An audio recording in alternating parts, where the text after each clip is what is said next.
আসসালামু আলাইকুম ওয়া রাহমাতুল্লাহি ওয়া বারাকাতুহু। বিসমিল্লাহির রহমানির রহিম। আলহামদুলিল্লাহ ওয়াসসালাতু ওয়াসসালামু আলা রাসূলিল্লাহ ওয়া আলা আলিহি ওয়া সাহবিহি আজমাইন ওয়া বাদ।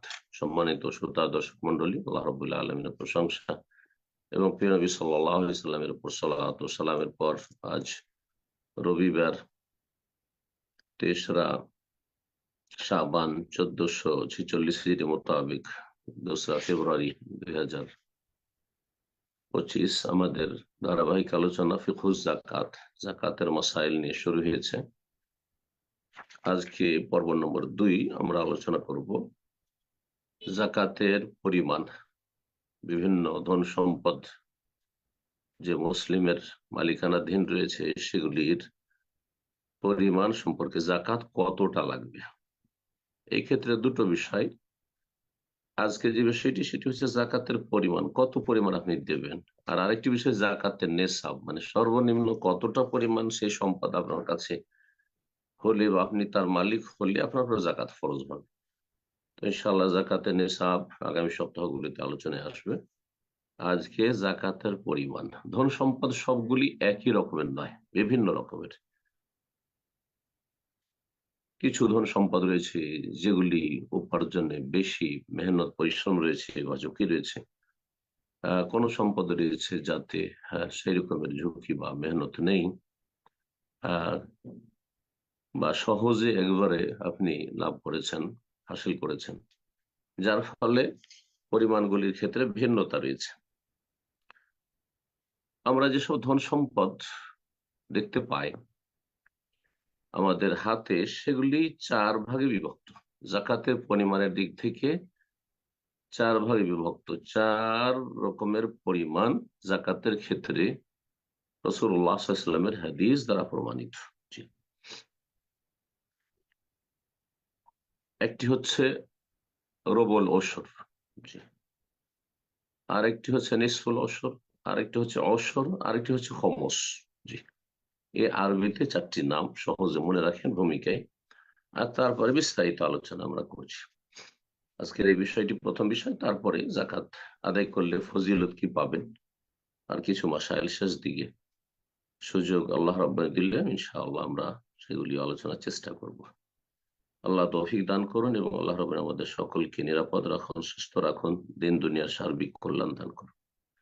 যেসব ভাই বোনেরা হাজির হয়েছে তাদের জন্য বিশেষভাবে দোয়া করি, আল্লাহ রাব্বানি তাদের দুনিয়া আখিরাত ভালো করুন।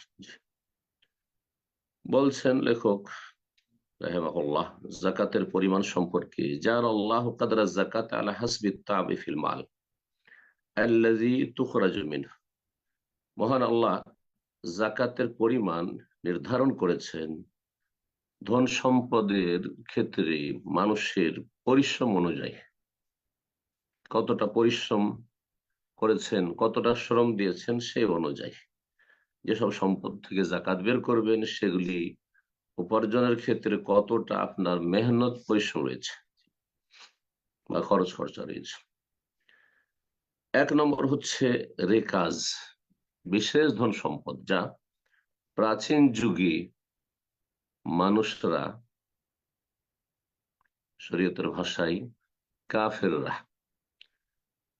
বিজাতি মাটির তলায় পুঁতে রেখেছিল। তখন ব্যাংক ব্যবস্থা ছিল না, মাটির তলায় পুঁতে রেখেছিল সুরক্ষিত রাখার জন্য, আর তারপরে মারা গিয়েছে। আর সেগুলির মালিক জানা যায়নি যে কে মালিক, কোনো মালিকের পরিচয় নেই, কারণ শত শত বছর পার হয়ে চলে গেছে। তো এইসব ধন সম্পদ যেহেতু কোনো মেহনত লাগে না, মাটি খনন করছিলেন, পুকুর খনন করছিলেন, বাড়িঘর নির্মাণের জন্য আপনি ভিত্তি স্থাপন করতে যাচ্ছিলেন, সেই সময় মাটির তলায় আপনি ধন সম্পদ স্বর্ণ চাঁদি পেয়ে গেলেন। জি, এটাকে রেকাজ বলা হয়। এতে খোমস, ৫ ভাগের ১ ভাগ, তার মানে ১০০-২০। জি, শতকরা ২০, ৫-২০ সহ। বলছেন যে ফাউজাফের রেকাজ, রেকাজ অর্থাৎ দাফানিল জাহিলিয়া, জাহিলি যুগে, প্রাচীন যুগে যা কিছু মাটিতে পুঁতে রাখা হয়েছে তা যদি লব্ধ হয়, বেলা তাবিন, তাতে কোন রকমের মেহনত পরিশ্রম করতে হয়নি। খনিজ সম্পদের মতো নয়, এমনিতেই কাজকর্ম করছিলেন অন্য গরজে, আর সেখান থেকে মাটির তলায় আপনি ধন সম্পদ পেয়ে গেলেন, স্বর্ণ অথবা চাঁদি। এতে খমস মানে 5 ভাগের 1 ভাগ, 5 ভাগের 1 ভাগ মানে 100-তে 20 টাকা। জি, 100 ভরিতে 20 ভরি, জি, স্বর্ণ হোক চাঁদি হোক। 2 নম্বর ধন সম্পদ অমাফিহি তাব, যাতে কিছুটা মেহনত পরিশ্রম আছে। কে মিন তারফিন ওয়াহিদিন, হ্যাঁ, একটি দিক থেকে শুধু তাতে এটা মেহনত পরিশ্রম, অথবা তাতে খরচ খরচা আছে। সেটা হচ্ছে যে বীজ বপন করতে হচ্ছে, বীজ বপন করতে হচ্ছে, কিন্তু সেই ফসল আপনার ঘরে নিয়ে আসার জন্য সেচ করার প্রয়োজন নেই, পানি সেচ করতে হয় না। জি,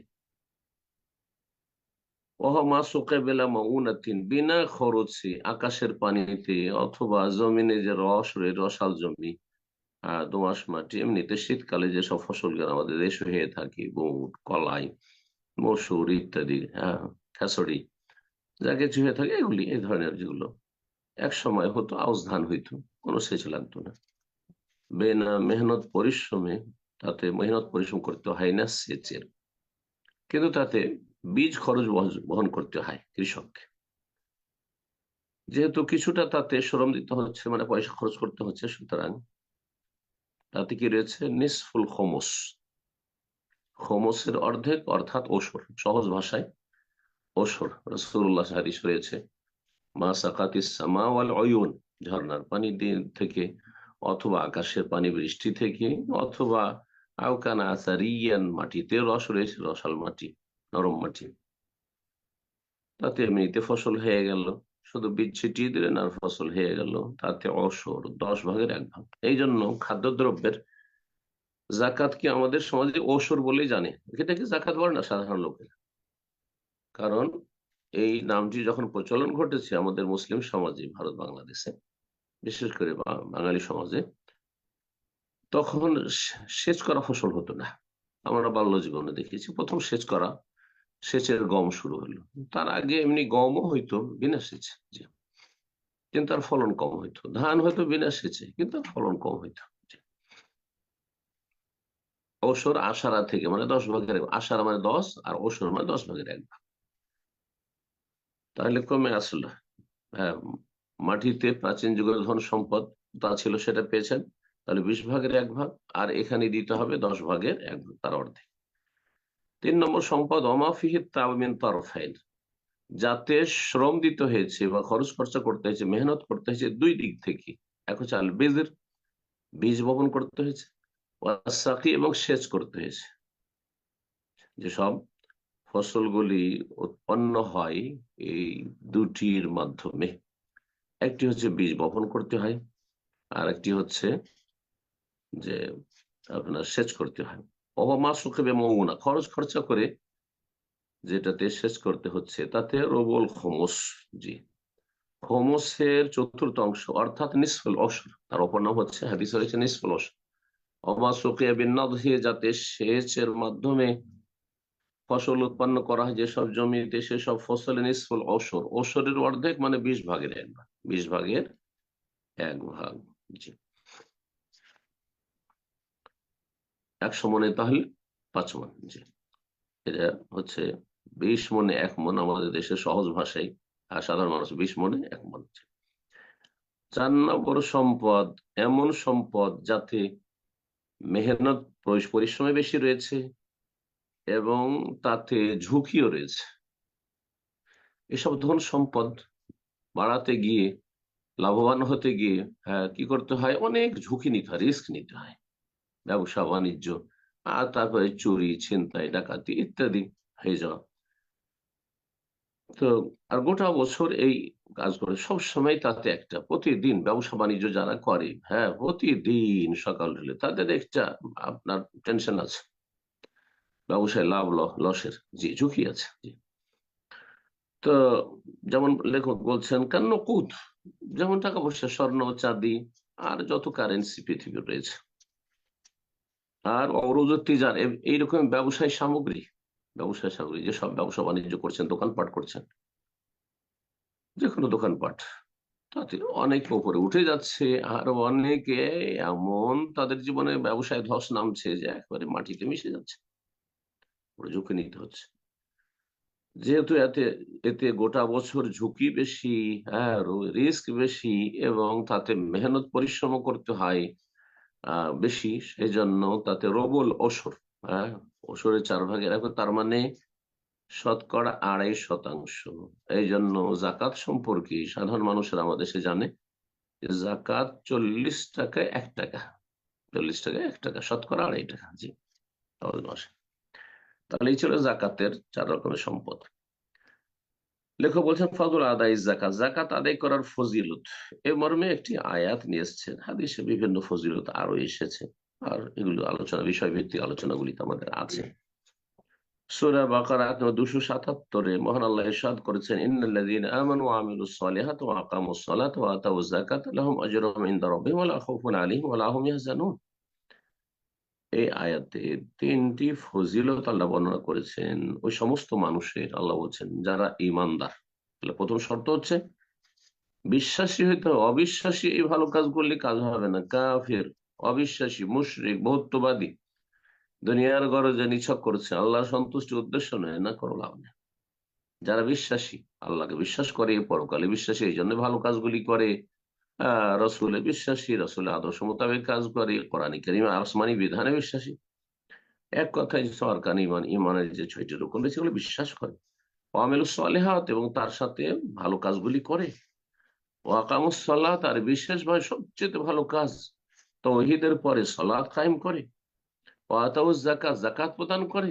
তাহলে সালাতের পরে যাকাতের স্থান কোরআন কারীমের অধিকাংশ আয়াতগুলিতে সালাতের সাথে জাকাতকে আল্লাহ বর্ণনা করেছেন। এর দ্বারা বোঝা যায় যে সালাতের পরেই সবচেয়ে গুরুত্বপূর্ণ ইবাদত মুসলিম জীবনে হচ্ছে এ আর্থিক মালি ইবাদত হচ্ছে যাকাত। জি, সালাতের মাধ্যমে মানুষের ব্যক্তি জীবনের যেমন পরিশুদ্ধি হয়, মানুষের জীবনটা সুন্দর হয়, মানুষের মতো মানুষ হয়, অন্তর পরিষ্কার হয়, অন্তর পাক পবিত্র হয় কৃপণতা থেকে, সংকীর্ণতা থেকে, আর হারাম খাওয়া থেকে, লোভ লালসা থেকে, এসব খারাপ দোষ। মানুষের আত্মার পরিশুদ্ধি হয় সালাতের মাধ্যমে, আর মানুষের ধন সম্পদের পরিশুদ্ধি হয়, আর অন্তরে পাক পবিত্রতা হয় জাকাতের মাধ্যমে। জাকাত মানে পবিত্রতা, জাকাত মানে পবিত্রতা, জাকাত মানে বৃদ্ধি হওয়া, দুটোই অর্থ জাকাত বহন করে। যারা এই কাজগুলি করবে, সালাত কায়েম করবে, জাকাত দেবে, লাহুম আজরুহুম ইনদার, তাদের কাছে মহা পুরস্কার রয়েছে তাদের রবের কাছে। আল্লাহ স্বয়ং পুরস্কার দেবেন, আল্লাহর পুরস্কার, অশেষ পুরস্কার রয়েছে, অকল্পনীয়। এবং এই দুনিয়ার কোনো পুরস্কার নয়, স্থায়ী পুরস্কার, যা কোনোদিন ধ্বংসশীল নয়, নষ্ট হবে না, শেষ হবে না। ওয়ালা খাউফুন আলাইহিম, তাদের কোনো ভয় নেই। মানুষের জীবনে ভয় কাজ করে। ওয়ালা হুম ইয়াহজানুন, আর কোনো দুশ্চিন্তাও নেই।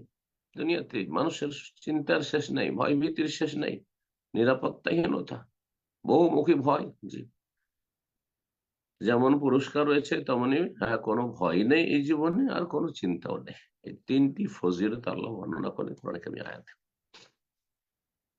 যাকাত সম্পর্কে কয়েকটি মাসাইল এখানে উল্লেখ করেছেন লেখক, আলোচনা করি। বলছেন যে যাকাত ফরজ প্রত্যেক শ্রেণীর মানুষের ধন সম্পদে। মুসলিম মানুষ মানে মুসলিম, বড় হোক, কবির, সাবালক হোক, ওসাগির, নাবালক হোক, আর নর হোক, নারী হোক, ওয়াজ্জাকারে ওয়াল উনসা, পুরুষ হোক, নারী হোক, ওয়াল মাতু ওয়াল মাজনুন, এমনকি যদি পাগলও হয়, স্থায়ী পাগল, অথবা মাঝে মধ্যে পাগল হয়ে যায়। কিছু মানুষ আছে কখনো ঠিক থাকে প্লেন, আর কখনো পাগল হয়ে যায়,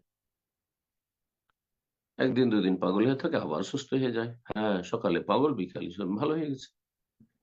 তো একে মাতু বলা হয়। সে স্থায়ী পাগল হোক, অস্থায়ী পাগল হোক, কিন্তু তার মালিকানাধীন ধন সম্পদ রয়েছে, সে মুসলিম। ছোট হোক আর বড় হোক, নর হোক আর নারী হোক, জাকাত ফরজ। কিন্তু ধন সম্পদের ক্ষেত্রে কিছু শর্ত রয়েছে। 1 নম্বর, কানাল মাল মুস্তাকির, ধন সম্পদ যেন স্থায়ী থাকে, নেশাবের নিচে না নামে। যেমন 7.5 ভরি স্বর্ণ 7.5 ভরি নিচে বছরের মধ্যে না নেমে যায়। 1 বছর ধরে 7.5 ভরি বা তার উপরে আছে, এখন প্রতি 1-2 মাস পর পর হ্যাঁ নেশাবের নিচে চলে যাচ্ছে পরিমাণ, তাহলে জাকাত ফরজ হবে না, যতক্ষণ 1 বছর ধরে স্থায়ী না থাকবে সেই সম্পত্তি। 2 নম্বর, সবালাগা নিসাবান, সর্বনিম্ন পরিমাণ যাতে জাকাত ফরে নেশাবে পৌঁছিবে, দ্বিতীয় শর্ত। তৃতীয় শর্ত হচ্ছে হাল আলিহিল হাউল, 1 বছর পুরা হবে। এটা ধন সম্পদের ক্ষেত্রে, স্বর্ণ চাঁদি বা টাকা পয়সার ক্ষেত্রে, কিন্তু ফসলের ক্ষেত্রে এসব শর্ত নেই। জি। আর একটি শর্ত হচ্ছে অকানাল মালিক মুসলিমান হুররান, আর যে ধন সম্পদের মালিক সে যেন মুসলিম হয়, তাহলে অমুসলিমের ধন সম্পদে জাকাত ফরজ হবে না, আগে তারপর ইমান ইসলাম ফরজ। এবং সেই মুসলিম যেন স্বাধীন হয়, গোলাম দাস না হয়, কারণ দাসের গোলামের কোন ব্যক্তি মালিকানা নেই, যা কিছু তার আছে তার মালিক হচ্ছে তার মনিব। যে এই শর্তগুলি, ধন সম্পদ স্থায়ী হইতে হবে, নেশাব পর্যন্ত পৌঁছিতে হবে, 1 বছর পুরা হইতে হবে, মালিক মুসলিম হইতে হবে এবং স্বাধীন হইতে হবে, 5টি শর্ত। সেজন্য বলছে আল কাফের লাতাজাব আলাইহিজ যাকাত, কাফের অমুসলিমের উপর জাকাত ফরজ নেই, সে নাস্তিক কাফের হোক অথবা বহুত্ববাদী কাফের হোক, যে ইহুদি খ্রিস্টান বৌদ্ধ যে কোনো ধর্মাবলম্বী, তাদের উপর জাকাত ফরজ নেই। ওকে এইরকমই যাবতীয় বাদবন্দিকে সালাত ফরজ নেই। অমুসলিম কত চলো নামাজ পড়ো, চলো রোজা রাখো, না হজ করো, চলো উমরা করো, না এটাই না। তাহলে দুনিয়াতে এসব সরাসরি তাদেরকে সম্বোধন করা যাবে না, কিসে সম্বোধন করতে হবে? আল আহম ফাল মহিম, যেটা সবচেয়ে গুরুত্বপূর্ণ সেটি আগে, তা হচ্ছে ইয়া আইয়ুহান নাস, হে মানুষ, কুলু লা ইলাহা ইল্লাল্লাহ, আল্লাহ ছাড়া কোনো সত্য মাবুদ নেই, কথা স্বীকার করে নাও, সাক্ষ্য প্রদান করো, তুফলিহু, তাতে তোমার সফলতা রয়েছে, তাতে সার্বিক কল্যাণ দুনিয়া আখিরাতে রয়েছে, সুখী হও, তোমরাই সুখী হও। তাহলে দুনিয়ার ক্ষেত্রে দুনিয়ায় যতদিন একজন অমুসলিম আছে, তাকে শরীয়তের যেসব বিধিবিধান রয়েছে সেগুলির কথা বলা যাবে না। একজন অমুসলিম মহিলাকে বলা যায় পর্দা করো, না, সেটা শরীয়ত বলে না। আগে আগে ইসলামের দাওয়াত দিতে হবে, তখন বলবে যে হ্যাঁ হেজাব করতে হবে। লাকিন তাই বলে কি আখেরাতে হিসাব হবে না? হ্যাঁ, একজন অমুসলিম ব্যভিচার করছে, মদ খাচ্ছে, হিসাব হবে না? আখেরাতে শাস্তি হবে, তবে তার হিসাব হবে এ সমস্ত যে ফরজ ত্যাগ করেছে এবং হারামে লিপ্ত হয়েছে যেন কিয়ামতের দিন। আমাফিদ দুনিয়া, পার্থিব জীবনে ফালাইউলজাম বিহা, তাকে বাধ্য করা যাবে না। অমুসলিমে তার ধর্মীয় স্বাধীনতা আছে, সুতরাং তাদেরকে বাধ্য করা যাবে না যে কাজগুলি করতে হবে। ওয়ালা তুকবালু মিন হাত্তা ইসলাম, এবং তারা যদি এইসব কাজ স্বেচ্ছায় করে, স্বতঃস্ফূর্ত হবে, তবুও সেটা আল্লাহর কাছে গ্রহণযোগ্য নয় যতক্ষণ ইসলাম গ্রহণ না করবে। অনেক অমুসলিমরা আছে মুসলিমদের পাশে বসবাসের জন্য, অথবা ইসলামে বেশ কিছু আমলকে পছন্দ করে অথবা উপকারী মনে করে তারা সেগুলি পালন করে। আমি এরকম আপনার অমুসলিম চেনি বা চিনতাম, তাদেরকে দেখেছি ওখানে দীর্ঘ বছর ধরে তারা রমজান মাসে একটি রোজা ছাড়ে না, শ্যাম পালন করে না, কোনো লাভ নেই। যতক্ষণ ইসলাম কবুল না করবে ততক্ষণ পর্যন্ত তার এইসব আমল কবুল হবে না।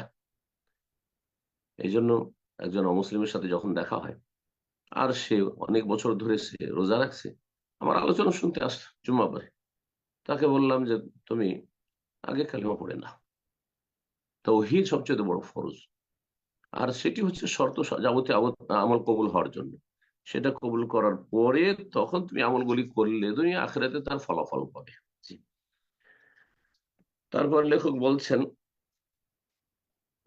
ফসল সম্পদ আল খারিজ মিনাল আরদ, যা জমি থেকে উৎপন্ন হয়, যেসব ফসল, ধান, গম আর এসব খাদ্যদ্রব্য, বা নেতাজুস সাইমা, এইরকমই গবাদি পশুর বাচ্চা।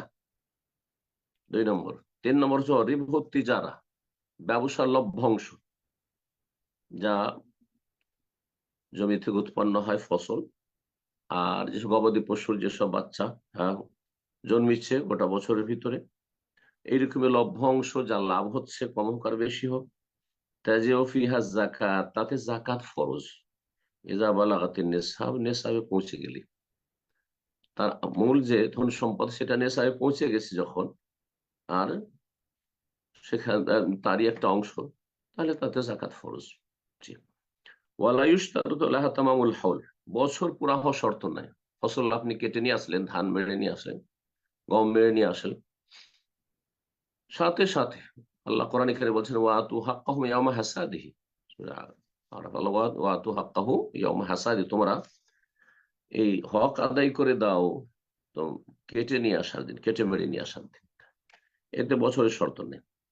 এইরকমই ছাগল আছে, ছাগলের পাল আছে, আর ছাগলের বাচ্চা এক এক বছরের ভিতরে বেশ কিছু বাড়লো, 6 মাস 8 মাস, 2 মাসের বাচ্চা, বছর যখন পুরা হচ্ছে মূল ছাগলের ওপর, তখন বাচ্চাগুলি হয়তো 2 মাস 3 মাসের। এ কথা বলা যাবে না যে না এগুলি যে 1 বছর পুরা হয়নি, না, সবগুলি জাকাত একসাথে দিতে হবে। 1 বছর পুরা হওয়া শর্ত না। এখন লভ্যাংশ, লভ্যাংশ সম্পর্কে অনেকে জিজ্ঞাসা করে যে আমার কাছে কিছু ধন সম্পদ লাভ লাভ হয়ে এসছে ব্যবসায়ী, সেটা মাত্র 1 মাস আগে এসছে, 1 সপ্তাহ আগে এসছে, তো আপনি কি হিসাব করতে পারবেন এভাবে যে কোন সপ্তাহে কতটা লভ্যাংশ এসছে? না, মোটেই না, এটা অসম্ভব। আর যে শরীয়তের বিধান নয়, শরীয়তের বিধান হচ্ছে যে আপনি মূল সম্পদ যেটি আছে আপনার ব্যবসায় সামগ্রী বা ব্যবসায় আপনি খাটাচ্ছেন, লাগাচ্ছেন দোকানে, সেটা যখন নেশায় পৌঁছে আছে, লভ্যাংশগুলো প্রতি সপ্তাহে প্রতিদিনে যা কিছু বেড়ে আসছে সবগুলি হিসাব করে বছরের শেষে জাকাত দিবেন। আম্মার রেকাজ, মাটিতে যে পুঁতে রাখা ধন সম্পদ পাওয়া গেছে তাতে জাকাত ফরজ। এর জন্য কোন নেশাব ফি কালিলি ওয়া কাসিরি, তার নেশাব হোক আর নাই হোক, সামান্য কিছু পেয়েছেন আপনি, তাতে দিতে হবে, হ্যাঁ, আপনার পঞ্চম অংশ। অফির কাজিল খমস বলেছেন। ওয়ালাই ইশতারু, তাহলে নেশাবেরও শর্ত নেই এবং বছর পুরা হওয়ার শর্ত নেই। মাটির তলায় আপনি 5 ভরি স্বর্ণ পেয়েছেন, নেশাবে পৌঁছেনি, আপনাকে জাকাত দিতে 5 ভাগের 5 ভরিতে 1 ভরি দিতে হবে। বলছেন বলছেন যে গবাদি পশুর বাচ্চা যেগুলো এইরকমই ব্যবসা লভ্যাংশ, তার বছর পুরা হওয়া হচ্ছে হাওলা আসলে আসল মূলধন সম্পদের বছর পুরা হওয়ায়, যদি সেটা নেশায় পৌঁছে থাকে। মূলধন সম্পদ যেন আপনার ব্যবসায় খাটিয়েছেন, সেটার বছর পড়া হয়েছে, তাতে যেসব লভ্যাংশ এসে সবগুলির একসাথে জাকাত দিবেন আপনি বছরের শেষে। আসল ধন সম্পদ যেটি মূল সম্পদ, সেটা বছর পুরা হইতে হবে। এইরকম গবাদি পশুর বাচ্চাদের। জি। তারপরে কাউকে আপনি ঋণ দিয়ে রেখেছেন, কারজে হাসানা দিয়ে রেখেছেন, এর জাকাত কেমন হবে? এই ক্ষেত্রে 2 ভাগে ভাগ করেছেন লেখক, আর এটি হচ্ছে শরীয়তের মাসআলা। মান কানা লাহু দাইনুন আলা মালিয়িন, কোন ব্যক্তির যদি ঋণ দেওয়া থাকে, কোন সচ্ছল ব্যক্তি, হ্যাঁ, ঋণ যারা গ্রহণ করেছেন আপনাদের থেকে আমাদের থেকে, তারা 2 ভাগে বিভক্ত হয়। সচ্ছল ব্যক্তি যে কোনো সময় দিতে পারবে, আর যে কোনো সময় আমি চাইলে দিয়ে দিবে। সচ্ছল ব্যক্তি ফায়ুখরিজু যাকাত ইযা কাবাদাহু লিমা মাদা, যখন আপনি তার কাছ থেকে নেবে, জানো তার কাছে আমানত আছে, চাইলে পেয়ে যাব। অনেকে এরকম আত্মীয় স্বজনকে বা প্রিয়জনকে, বন্ধু বান্ধবকে আপনি ধার দিয়ে রেখেছেন কর্জা হাসান, যে কোনো সময় চাইলে ভাই যখন আপনার প্রয়োজন হয় চেয়ে নিয়ে দিয়ে দিন, আমানতের মতো। তাহলে এতে প্রতি বছর জাকাত দিয়ে যেতে হবে।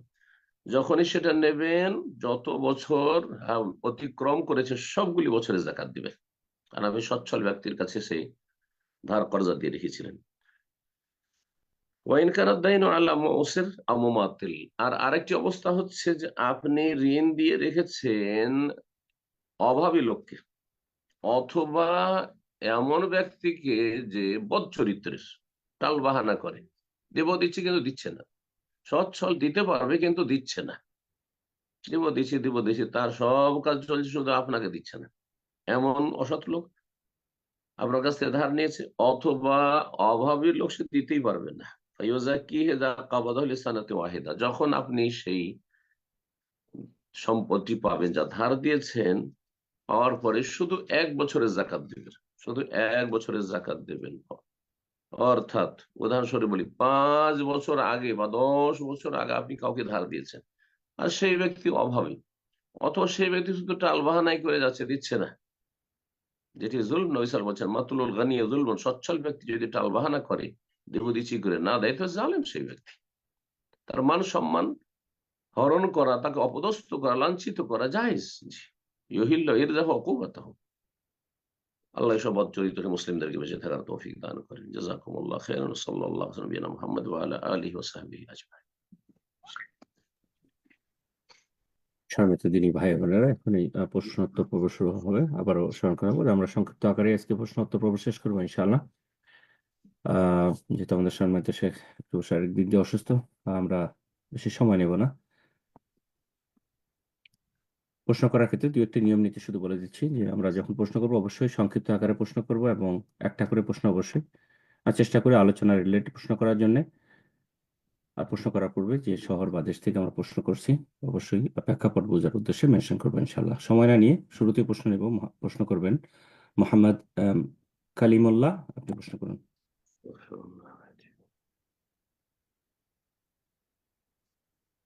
মোহাম্মদ কালিমুল্লাহ, জি ফোনটা আনমিউট করে নিন, প্রশ্ন করুন।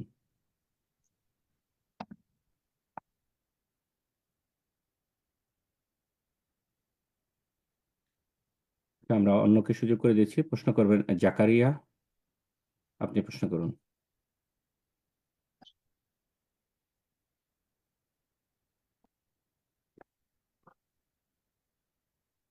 জাকারিয়া, জি আপনার ফোনটা আনমিউট করে নিন। জি আপনি প্রশ্ন করুন।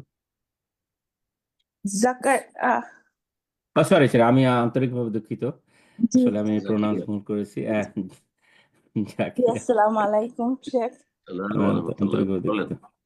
আহ, জি, কেউ কোনো মায়ের যদি একটা এক্সাম্পল মানে দিয়ে বুঝাচ্ছি যে কোনো মায়ের যদি 45 ভরি স্বর্ণ থাকে, আর সে যদি তার বাচ্চারা এখনো মানে বাচ্চারা এখনো ইয়ে হয় নাই আর কি, বাচ্চাদেরকে দেওয়ার মতো উপযুক্ত হয় নাই, তো ওই মা যদি আলাদা করে ওই 3 বাচ্চার জন্য সমানভাবে 5 5 5 মানে 15 ভরি করে স্বর্ণ রেখে দেয়, আর বাকি বাকি থাকলো 45 থেকে 15 মাইনাস করলে 30 ভরি থাকলো। এখন সে কি ওই ওই স্বর্ণ বাদ দিয়ে বাকি স্বর্ণের জাকাত দিতে পারবে, নাকি পুরো 45 ভরির জাকাত দিবে 1 বছর পূর্ণ হওয়ার পরে? রাসূলুল্লাহ সাল্লাল্লাহু আলাইহি ওয়াসাল্লাম হাদিসে রয়েছে, কেউ যদি জাকাত কম দেওয়ার জন্য হিল্লা করে, মানে ডানে বামে চোরা রাস্তা খুঁজে, যে আমার তো জাকাত মেলা লেগে যাবে, তো আমি এদিক সেদিক করে দিই, তো এরকম যদি করে এটি হারাম কাজ। কঠোরভাবে নিষেধ করে রাসূলুল্লাহ সাল্লাল্লাহু আলাইহি ওয়াসাল্লাম। জি, এটি হারাম। তো আর এই ক্ষেত্রে আপনার ছেলে মেয়েরা বা মেয়েরা নাবালক হয়ে আছে, তাদেরকে আপনি মালিক বানাচ্ছেন না, শুধু তাদের নিয়তে রেখে দিলেন যে আলাদা আলাদা করে রেখে দিলাম। উদ্দেশ্য কি? উদ্দেশ্য হচ্ছে জাকাত কম দেবো সেজন্য, আল্লাহর হক মারবো। আল্লাহ কি জানছেন না? আলিমুন বেদাতি সুদূর, অন্তর্যামী রব্বুল আলামিন সব জানছেন। কোনো কিছু লা তাখফা মিনকুম খাফিয়া, কোনো কিছু গোপন রাখা যায় না। সুতরাং হারাম কাজ এটি, ওটাই জায়েজ না একজন মুসলিমের জন্য। আল্লাহকে ভয় করুন, জাকাত দিবেন, আরো বরকত হবে, হয়তো আল্লাহ এগুলো হেফাজতে রাখবে, এইসব ছেলে মেয়েগুলোকে আল্লাহ হেফাজতে রাখবে।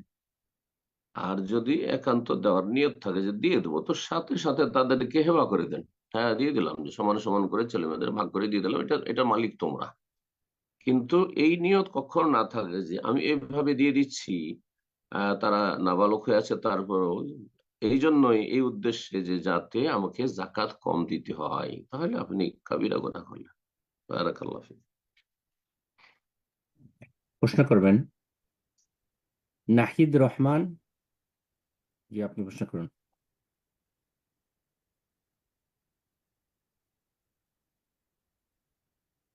নাহিদ রহমান, ফোনটা আনমিউট করে নিন, প্রশ্ন করুন। আসসালামু আলাইকুম শেখ।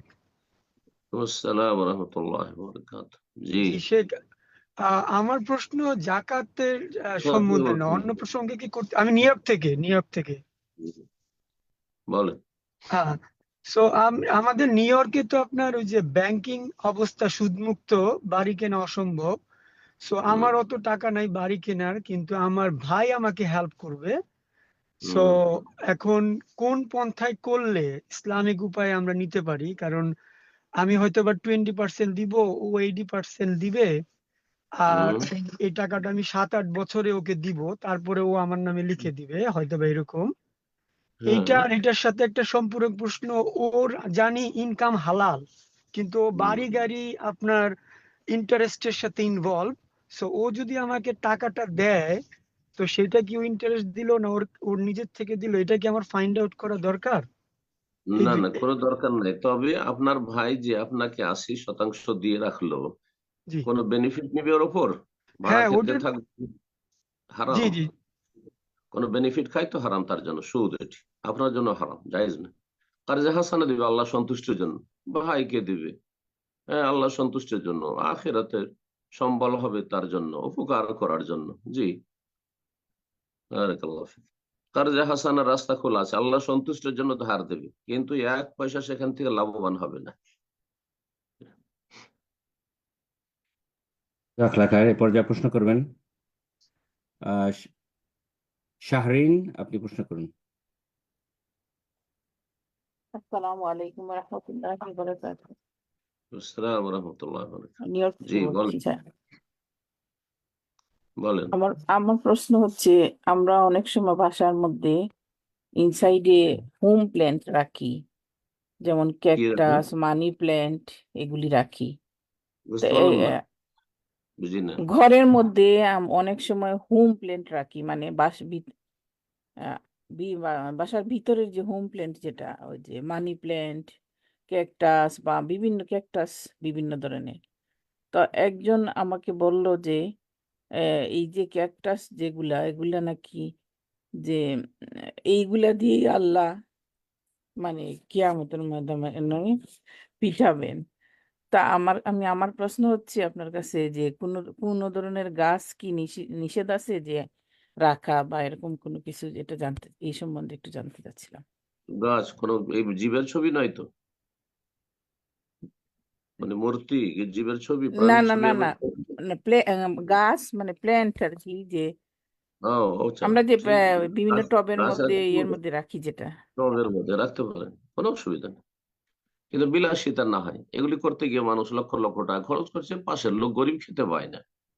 বাংলাদেশে ধরেন, গরিব দেশগুলিতে পাশের লোক খেতে পায় না, পাশের লোক থাকার জায়গা পায় না, রাস্তায় ফুটপাতে বাস করছে, জীবন যাপন করছে, শীত বস্ত্র পায় না, আর এই বিলাসিতা করছে, এগুলো হারাম। জি, আগে আশেপাশের লোকের খোঁজ খবর নেন, তারপরে এগুলো করেন, অসুবিধা নেই, সীমিত আকারে। জি, জাজাকাল্লাহ খায়ের। প্রশ্ন করবেন মোহাম্মদ খালিমুল্লাহ, আপনি প্রশ্ন করুন। আসসালামু আলাইকুম রহমতুল্লাহ বারকাতু শাহেক। সালাম রহমতুল্লাহ বারাকাতুহু। জি, আল্লাহ বলেন। আপনাকে সুস্থতা দান করুক অতি শীঘ্রই। আমি বাংলাদেশ নাটোর জেলা থেকে বলতেছি। প্রশ্নটা বলেন, আমার মায়ের। তো ওই বলেন। বলতেছে যে উনি একজনের কাছে শুনছে, এখন কতদূর সঠিক, যে কিয়ামতের মাঠে আল্লাহ ওই কোরআন পাঠ করতে বলবেন, আর ওই একটা করে আয়াতের মানে বিনিময়ে নাকি একটা করে হলো মর্যাদা উঁচু হবে। তো এই হম, ক্ষেত্রে যারা মানে নিশ্চয়ই হাফেজ কিয়ামতের নয়, মাঠে তারা নয়, কিয়ামতের মাঠে জান্নাত কোথায়? জান্নাতে যখন যাবে, জান্নাতে যখন জান্নাতি যাবে, তার ফরজ ওয়াজিব দিয়ে যেতে হবে আল্লাহর রহমতে। হ্যাঁ, ফরজ ওয়াজিব ঠিক রেখে তখন কোরআন তেলাওয়াতের ফজিলতের হাদিস ওঠে। ওই কারুল সাহেবের হ্যাঁ তো কোরআন, কোরআন পাঠকারীকে বলা হবে যে তুমি জান্নাতে জান্নাতে যখন প্রবেশ করে যাবে, তখন তোমার মর্যাদা এখানে নির্ধারিত হবে তোমার তেলাওয়াত অনুযায়ী। যত বেশি পড়েছো, যত বেশি তুমি কোরআন চর্চা করেছো, ইকরা ওয়ারতাকি ওয়ারাত্তিল কামা কুনতা তুরাত্তিল ফিদ দুনিয়া ফাইন্না মানজিলাতাকা ইনদা আখিরি আয়াতিন তাকরাউহা। তুমি তেলাওয়াত করতে থাকো, তরতিলের সাথে, স্থিরতার সাথে সুন্দর করে তেলাওয়াত করো, এবং ওপরে চড়তে থাকো, লিফটে যেন উঠতে থাকো। আর ফাইন্না মানজিলাতাকা, তোমার মর্যাদা নির্ধারণ হবে ইনদা আখিরি আয়াতিন তাকরাউহা, সর্বশেষ আয়াত, যে আয়াতটি পাঠ করে দুনিয়া তুমি বিদায় নিয়ে এসেছিলে, এইভাবে। জি, সহিহ হাদিস। জি, কেউ যদি শায়েক 30 পারা হাফেজ না হয়, যদি দেখা গেল 1-2 পারা, মানে মায়ের প্রশ্নটা এমনি যদি এবার 1-2 পারা হাফেজ এটা শুধু হাফেজ হওয়ার জন্য নয়, হাফেজের ফজিলত নাই, এটি হচ্ছে বেশি বেশি তেলাওয়াতের ফজিলত, বেশি বেশি পাঠ করার। তা অর্থ বুঝে পাঠ করার চেষ্টা করবেন, সে বেশি উপকৃত হবে। জি, কারণ অর্থ বুঝে না পাঠ করলে শুধু নেকি পেলেন আর কিছুই পেলেন না, কিন্তু আপনি অর্থ বুঝে পাঠ করলে আপনার জীবন পাল্টে যাবে, জীবনে আপনার ইসলামিক একটা বিপ্লব চলে আসবে, সুন্দর একজন মানুষের মতো মানুষ হবে। যে যত বেশি কোরআন বুঝবে, সে তত বেশি আল্লাহকে ভয় করবে, সে তত বেশি গুনাহ থেকে বেঁচে যাবে, সে তত বেশি নেক আমলে উদগ্রীব হবে। জি, এটা হচ্ছে উদ্দেশ্য আসলে। জি, জাজাকাল্লাহ খায়ের। প্রশ্ন করবেন সালাফি আকিদা, জি, আপনি প্রশ্ন করুন।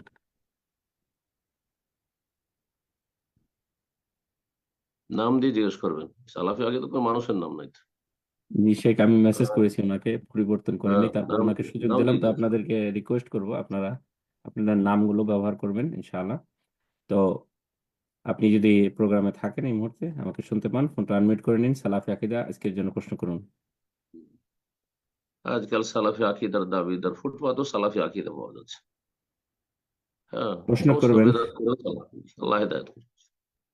আমিন আমিন। জাজাকাল্লাহ খায়ের। তো আমরা অন্যকে সুযোগ করে দিচ্ছি এই মুহূর্তে, প্রশ্ন করবেন জাবির হাসান, আপনি প্রশ্ন করুন। সালামু আলাইকুম। ওয়ালাইকুম আসসালাম ওয়া রাহমাতুল্লাহি ওয়া বারাকাতুহু। জি জি, আমি বাংলাদেশ যশোর থেকে বলছি। জি বলেন। আমার প্রশ্নটা হচ্ছে বান্দার হক নষ্ট করা সম্পর্কে। হুম আমার অতীত জীবনে দ্বীনি জ্ঞান না থাকার কারণে আমি অনেকের গাছের ফল খেয়েছি, মানে চুরি করে খেয়েছি। এখন তাদেরকে আমি চিনিও না, আদতে তারা কি সেই গাছের মালিক আছে কিনা এটাও জানি না। এখন এই গুনাহ থেকে পরিত্রাণ পাওয়ার উপায় কি? অল্প স্বল্প একটা দুটা করে খেয়েছেন না বস্তা বেঁধে নিস? হুম জি জাবির ভাই, আছেন আপনার ফোনটা ম্যাডাম? আনমিউট করে নিন। জি বলেন, শেখ প্রশ্ন করছেন আপনি। উনি লাইনে আছেন? জি বলেন। বলছি একটা দুটা করে খেয়েছেন না আপনি বস্তা বেঁধে নিয়ে এসছেন? আপনি ধরেন চুরি করা দুই, একটা দুটা করে পেড়ে খাওয়া। হ্যাঁ, যদি এটা হয় তাহলে হালকা বিষয়। গ্রামের না, আশেপাশের বাগান থেকে। বাসায় আনার মতো তেমন না। বাসায় হ্যাঁ মানে বস্তা ভরে আনার মতো তেমন না, ওইখানে যায় খাওয়া হয়েছে আর কি। আল্লাহর কাছে তওবা করেন, সামান্য বিষয়। হ্যাঁ, ক্ষুধা যদি থেকে থাকে, হাদিসে আছে খুব ক্ষুধার্ত মানুষ থাকে, তাহলে আশেপাশের প্রতিবেশীদের হক আছে, একটা দুটো পেড়ে খাবে, এগুলো হক আছে। কিন্তু ধরেন ডেইলি ডেইলি যাবেন আর বাগানে আপনি লিচু খেতে থাকবেন, আপনি আম খেতে থাকবেন, অথচ বাড়িতে খাবার আছে না, তাহলে সেগুলো সীমা লঙ্ঘন হয়েছে। আল্লাহর কাছে তওবা করেন। এক, দুই নম্বর কথা, তাদের জন্য দোয়া করেন, আল্লাহ তাদের ভালো করে রুজিতে বরকত দিক, তাদের বাগান থেকে খেয়েছি। আর তিন নম্বর হচ্ছে যে বেশি বেশি দান সাদকা করেন। শুভ হবে সাদাকা। যাদের জীবনে হারামের সংশয় আছে, নবী সাল্লাল্লাহু আলাইহি ওয়াসাল্লাম তাদেরকে দিক নির্দেশ দিতেন, তোমরা বেশি বেশি সাদকা তাতে মিক্স করে দাও। সাদকা করলে সব গুনাহগুলির বোঝা হালকা হয়ে যাবে ইনশাআল্লাহ। জি, তিনটি কাজ করতে তওবা করতে বললাম, তাদের জন্য দোয়া করতে বললাম ওই বাগানওয়ালাদের। আর তিন নম্বর হচ্ছে আপনি বেশি বেশি দান সাদকা করেন। বারাকাল্লাহ ফিক। প্রশ্ন করবেন এমডি মনির হোসেন, আপনি প্রশ্ন করুন। আসসালামু আলাইকুম শাহেক, ওয়ালাইকুম আসসালাম ওয়া রাহমাতুল্লাহি ওয়া বারাকাতুহু। জি কেমন আছেন? বলেন, আলহামদুলিল্লাহ। বলেন কোত্থেকে? আহ, টাঙ্গাইল, বাংলাদেশ থেকে। জি, বলেন জি প্রশ্ন। শাহেক, আমার প্রশ্ন হলো যে মসজিদের পশ্চিম পাশে নতুন করে কবরস্থান দিতেছে এবং সেইখানে গত কয়েকদিন আগে একটা কবর দিয়েছে মসজিদের ওয়াল থেকে 10-12 ফিট পশ্চিমে আর কি। সেই মসজিদে আমি বলছি যে সালাত আদায় করা ভালো হবে না, শাহ আব্দুর রাজ্জাক বিন ইউসুফের একটা ফতোয়া থেকে বলছি। এবং মসজিদের খতিব সাহেব বলছে যে তাহলে মসজিদের নববীতেও তো সালাত হবে না, কারণ সেখানে নবী সাল্লাল্লাহু আলাইহি সাল্লামের কবর আছে। এবং সেই আরেকটা বিষয় খতিব হলো জানেন, সেই খতিব আকীদার কিছু জানেন না, আকীদা সম্পর্কে মূর্খ আসলে। নবী সাল্লাল্লাহু আলাইহি ওয়াসাল্লামের আর কবর কোন সব মসজিদে ছিল? মা আয়েশার ঘরে তাকে দাফন করা হয়েছে, তখন থেকে আজ পর্যন্ত সেটির নাম হচ্ছে হুজরায়ে আয়েশা। হুজরা সেটি কক্ষ, সেটি কখনো মসজিদ এক মিনিটের জন্য সেটা মসজিদের অংশ ছিল না। বোঝা গেছে? জি, আরেকটা সে তার ও মিথ্যা কথা মসজিদের বলছে, ব্যাপারে আর একটা না হলে কথা সে ছিল। অজ্ঞতার পরিচয় দিয়েছে। আমি উত্তর বলে দিছি আপনাকে। মসজিদের ভিতরে কবর নাই, সুতরাং মসজিদে সালাত জায়েজ, কিন্তু এইভাবে কবরস্থান বানিয়েছে যারা কিবলা দিয়ে করে, তারা গুনহার কাজ করেছে। কারণ 25-50 বছর পরে হয়তো মসজিদ বড় করা হবে, তখন হয়তো কবরের উপরে মসজিদ বানিয়ে নেবে। বোঝা গেছে? তো আর তারপরে শিরক শুরু হবে। মূর্খ সমাজে এইভাবে শিরক শুরু, মাজার পূজা এইভাবে শুরু হয়েছে। যার ফলে যারা এখানে কবরস্থান নতুন করে এখন তৈরি করেছেন তারা গুনাহগার, তাদের তওবা করে সেখান থেকে কবরস্থান সরানো জরুরি তাদের জন্য। বা কি মসজিদের মধ্যে সালাত হবে যতক্ষণ মসজিদের ভিতরে কবর নেই। জি, বারাকাল্লাহ। জাজাকাল্লাহ খায়ের। তো আমরা আজকে সর্বশেষ প্রশ্ন নেব ইনশাআল্লাহ, এর মাধ্যমে শেষ করি। প্রশ্ন করবেন এমডি রহমান, জি, আপনি প্রশ্ন করুন।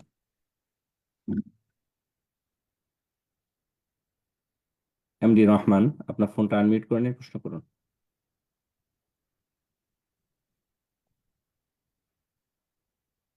আসসালামু আলাইকুম শেখ। ওয়ালাইকুম আসসালাম রহমতুল্লাহ বরকাত। জি বলেন। শেখ বলছি মাসুম, শুনেছি মাসুম নাম রাখা যাবে না, তো মোহাম্মদ মাসুম বলে কি ডাকা যাবে? এখন তো বয়স হয়ে গেছে আর নাম বদলানোর উপায় নেই। মাসুম তো মাসুম এখন মানে কি কি করা জানেন? যায় একটু বলবেন শেখ? মাসুম মানে কি বলেন? হ্যাঁ, নিষ্পাপ। জানেন? নিষ্পাপ। আপনি কি নিষ্পাপ? হ্যাঁ, আম্বিয়া রসুল ছাড়া কেউ মাসুম না, আমিও তো সেখানে মাসুম কি না। করা?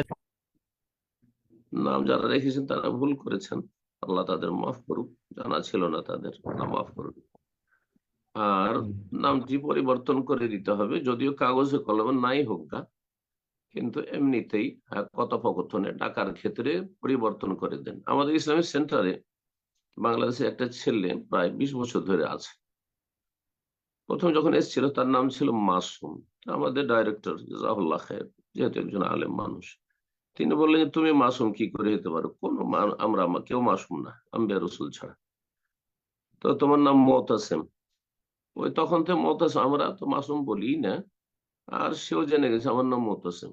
কিন্তু কিছু অজ্ঞ আশেপাশে তার বন্ধু বান্ধব আছে, তারা হয়তো তাকে মাসুম বলে, আমরা মুতাসিম বলি ডাকি। এরকম করে দেন আপনার ডাক নাম, মুতাসিম করে দেন, মুতাসিম। আল্লাহ বলছে, এই ব্যক্তি আল্লাহকে আঁকড়ে ধরলো, শক্ত করে ধারণ করলো, সেই ব্যক্তি সরল পথের দিক নির্দেশনা হেদায়েত জান্নাতের রাস্তা পাবে। এতেসাম থেকে, হ্যাঁ, ওয়াতাসিম বিহাবলিল্লাহ, আল্লাহ রশিকে তোমরা মজবুত করে ধারণ করো, ঠিক মুতাসিম। তো মাসুমকে মুতাসিম বানিয়ে দেন, কাছাকাছি থাকলো বলতেও সুবিধা হবে। আর বাড়ির লোক সবাইকে বলে দেন, গ্রামবাসী বন্ধু বান্ধব সবকে বলে দেন যে ভাই আজকে থেকে আমার নাম মুতাসিম ডাকবে, তোমরা মাসুম বলবে না। বারাকাল্লাহ ফিক। আমি জাজাকাল্লাহ খায়ের শেখ। তো আজকে এখানে শেষ করা যাক আসলে, অনেক ঠিক আমার শরীরে ঠিক আছে, দিক দিয়ে যেতে হবে। জি, ইনশাআল্লাহ আগামী জাজাকাল্লাহ দিন খায়ের। ইনশাআল্লাহ আল্লাহ হাইয়াকাল্লাহ পাক শেখ। রব্বুল আলামিন জাজাকাল্লাহ যেন খায়ের। তৌফিক দান করেন। জাযাকুমুল্লাহ খাইর। অল্পতি বরকত রয়েছে ইনশাআল্লাহ, আল্লাহ কবুল করুন। আল্লাহ রাব্বুল আলামিনের কাছে দোয়া করি আল্লাহ আপনাদের সবাইকে ভালো রাখুন, দিন দুনিয়া সার্বিক কল্যাণ দান করুন। যেসব ভাই বোনেরা আজকে অংশ নিয়েছেন আল্লাহ তাদেরকে উত্তম প্রতিদান দান করুন, এবং দিনের উপর আল্লাহ অবিচল তখন ইস্তেকামা দান করুন। আল্লাহর হায়াতে তাইয়্যিবা দান করুন, দুনিয়া আখিরাতে সার্বিক কল্যাণ দান করুন, জান্নাতের পথে আল্লাহ থাকার তৌফিক দান করুন। ছেলে মেয়েদের আল্লাহ ফিতনা ফাসাদ থেকে আল্লাহ হেফাজত করেন। সুবহান রাব্বিকা রব্বিল ইজ্জাতি আম্মা ইয়াসিফুন ওয়া সালামুন আলাল মুরসালিন ওয়ালহামদুলিল্লাহি রাব্বিল আলামিন।